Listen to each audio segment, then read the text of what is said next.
中国式撤侨令多少人羡慕不已啊！中国军舰来了，美国航母却溜了，扔下一句冰冷的话，让美国人的心拔凉拔凉的。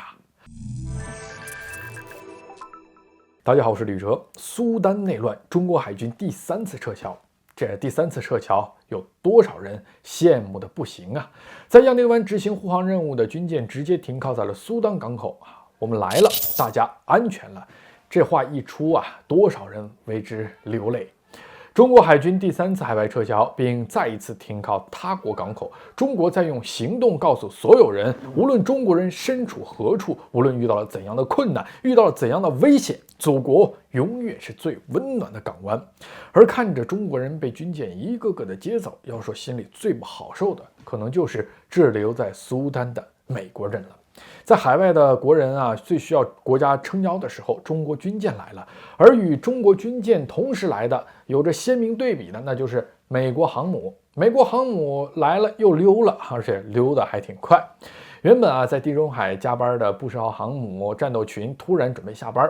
上个月月底，为了应对中东的紧张局势，美国海军宣布延长布什号航母战斗群的部署时间。结果呢，这才不到1个月，新的航母战斗群还没到位呢，布什号航母就已经在回到母港诺福克海军基地的路上了。最终啊，中东这不还是出现了航母空窗期了吗？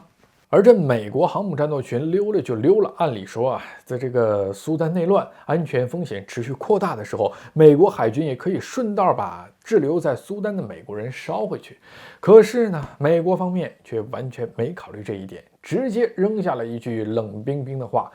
白宫在这个撤侨问题上直接就表明了态度啊，说让在苏丹的美国人不要指望美国政府会帮助他们撤离啊，你们自己自寻出路。你说这么冰冷的话，美国啊也不是第一次这么说了。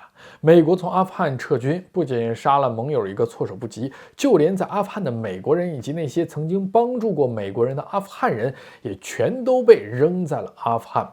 当时美国那是说撤就撤，让你们其他人自己想办法。然后呢，俄乌冲突爆发之后，美国也同样无情地抛弃了在乌克兰的美国人，让他们自行撤离，或者是找个安全的地儿躲起来。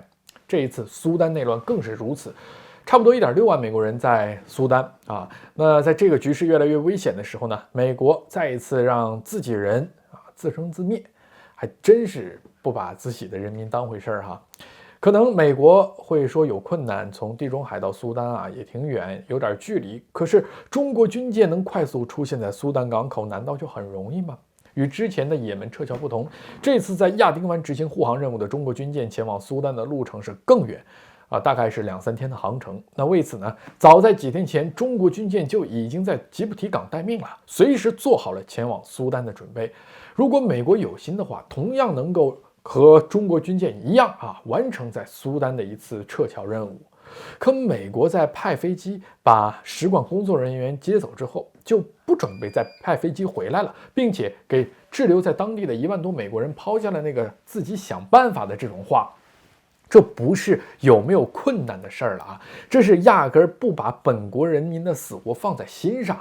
在美国高层眼中，撤侨耗费的资源还不如拿去让美国军舰多部署几天继续维持美国这种虚假强大的形象。